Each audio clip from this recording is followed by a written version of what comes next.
নমস্কাৰ স্বাগতম জনাইছো সুপ্ৰভাত অসমৰ অন্য এটা গুৰুত্বপূৰ্ণ ভিডিঅ'লৈ। আজি ভিডিঅ'ত আপোনালোকে থাম্বনেল চাই গম পাইছে কিহৰ ওপৰত।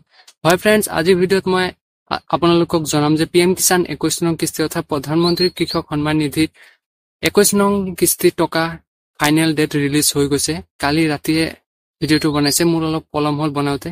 আৰু কেইদিনমান আগতে যিহেতু আপোনালোকৰ ভেৰিফিকেশ্যন হৈছে, গতিকে যিসকল হিতাধিকাৰী ফেক ডকুমেণ্টছ দি আপোনালোকৰ নামটো অন্তৰ্ভুক্ত কৰিছিল তেওঁলোকৰ তালিকাৰ পৰা নামটো বঞ্চিত কৰা হৈছে বা কেনচেল কৰা হৈছে। গতিকে আপুনি কেনেকৈ চাব যে আপোনাৰ নামটো আছে নে নাই। লগতে আপুনি যিখন PFMS ৱেবছাইট অফিচিয়েল, তাৰ জৰিয়তে আপুনি কেনেকৈ চাব যে আপোনাৰ একাউণ্টত টকাখিনি সোমাইছে। আপোনাৰ মোবাইলত এটা OTP চেণ্ড কৰিব। গতিকে ভিডিঅ'টো আপোনালোকে অলপো স্কিপ নকৰাকৈ শেষলৈকে চাব। আৰু আপোনালোকে মোৰ ভিডিঅ'টো এটা লাইক কৰি উৎসাহিত কৰিব, যাতে আগলৈ এনেকুৱা ধৰণৰ আপডেটসমূহ মই আপোনালোকক জনাব পাৰো। তেনেহ'লে আহক ভিডিঅ'টো আৰম্ভ কৰোঁ। তো এতিয়া মই আহিছো মোৰ মোবাইল স্ক্ৰীনত। তো প্ৰথমতে আপোনালোকে কি কৰিব, আপোনাৰ মোবাইলত যিখন গুগল বা ক্ৰমে হওক তাত আপুনি সাৰ্চ কৰিব pmkisan.gov.in আৰু এইটো সাৰ্চ কৰাৰ পিছত আপোনাৰ মোবাইলত ফাৰ্ষ্ট যিখন ৱেবছাইট আহিব তাত আপোনালোকে ক্লিক কৰিব। আৰু তাত ক্লিক কৰাৰ লগে লগে আপোনালোকে প্ৰথমতে চাব এটা নতুন আপডেটটোত কি আছে মই সেইটো আপোনালোকক জনাই দিছো। अन्नदाता की मेहनत देश का गौरव। पीएम किसान सम्मान निधि की 21वीं किस्त के तहत लगभग 9 करोड़ किसानों को लगभग 18,000 करोड़ रुपए की सम्मान राशि का हस्तांतरण।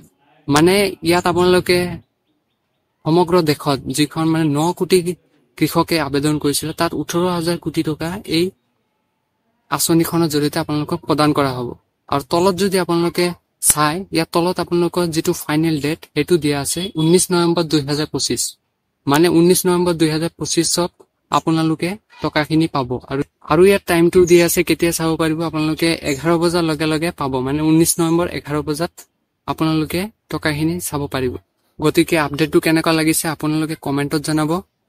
ইয়াৰ পিছত আপুনি আপোনাৰ নামটো কেনচেল হৈছে নে নাই হোৱা সেইটো আপোনালোকে কেনেকৈ চাব পাৰিব।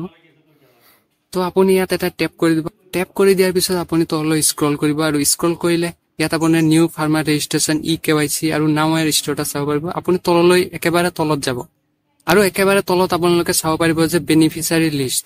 এই বেনিফিচিয়াৰী লিষ্টটো আপোনালোকে ক্লিক কৰিব, আৰু ক্লিক কৰাৰ পিছত আপোনালোকে ইয়াত চাব পাৰিব যে আপোনালোকে ষ্টেটটো ফিল আপ কৰিব। আপোনালোকে কোনখন ষ্টেটৰ পৰা ডিষ্ট্ৰিক্ট দিব, সাব ডিষ্ট্ৰিক্ট থাকিলে দিব, আৰু আপোনালোকৰ ব্লক কোনখন ব্লকৰ পৰা হয়, আৰু ভিলেজ নেমটো দিব। এইটো আপুনি ফিল আপ কৰি যদি এইটো আপোনালোকে সেভ কৰে তেনেহ'লে আপোনালোকৰ তালিকাত নামটো আছে নাই সেইটো চাব পাৰিব। গতিকে এইটো আছিল আপোনালোকৰ তালিকা চোৱাৰ প্ৰচেছখিনি। তাৰপিছত আপোনালোকে আপোনাৰ পেমেণ্টখিনি আহিছে নাই সেইটো কেনেকৈ চাব, তাৰ বাবে আপুনি কি কৰিব, চিম্পল গুগল বা ক্ৰমতে আপোনালোকে পুনৰ এবাৰ আপোনালোকে লিখিব PFMS, আৰু এই PFMS যিটো প্ৰথম ৱেবছাইট আহিব তাত আপোনালোকে ক্লিক কৰি দিব। ক্লিক কৰাৰ পিছত আপোনালোকে ইয়াত চাব পাৰিব আপোনালোকৰ লগ ইন কৰিব বিচাৰিছে। আপোনালোকে যিখন মোবাইলত নম্বৰ লগ ইন কৰিছিলে PFMSত মানে PM কিষাণত, সেইটো আপোনালোকে আইডিৰে লগ ইন কৰি লওক। আৰু লগ ইন কৰাৰ পিছত আপোনালোকৰ মোবাইলত বেংক একাউণ্টটো ফিল কৰাৰ বাবে আহিব। আপোনালোকে কোনটো বেংক আপোনালোকে লগাইছিলে PM কিষাণত সেইটো আপোনালোকে দিব, পাছৱৰ্ডটো দিব, আৰু আপোনালোকৰ মোবাইল নম্বৰটো খুজিব পাৰে সেইটো দিব। তাৰপিছত আপোনালোকে তলত গেট OTP বুলি এটা আহিব, তাত আপোনালোকে চেণ্ড কৰি দিব। আৰু গেট OTP চেণ্ড কৰাৰ লগে লগে আপোনাৰ মোবাইলত এটা OTP আহিব। সেইটো আপুনি যদি তাত পেষ্ট কৰি দিয়ে তেতিয়াহ'লে আপোনালোকৰ টকাখিনি যদি পাই থাকে তেনেহ'লে আপোনাৰ তাত শ্ব' কৰিব। এইটোৱে আছিল PM কিষাণ সম্মান নিধিৰ নতুন আপডেট।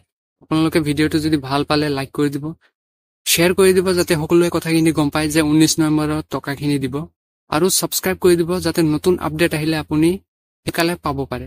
ধন্যবাদ।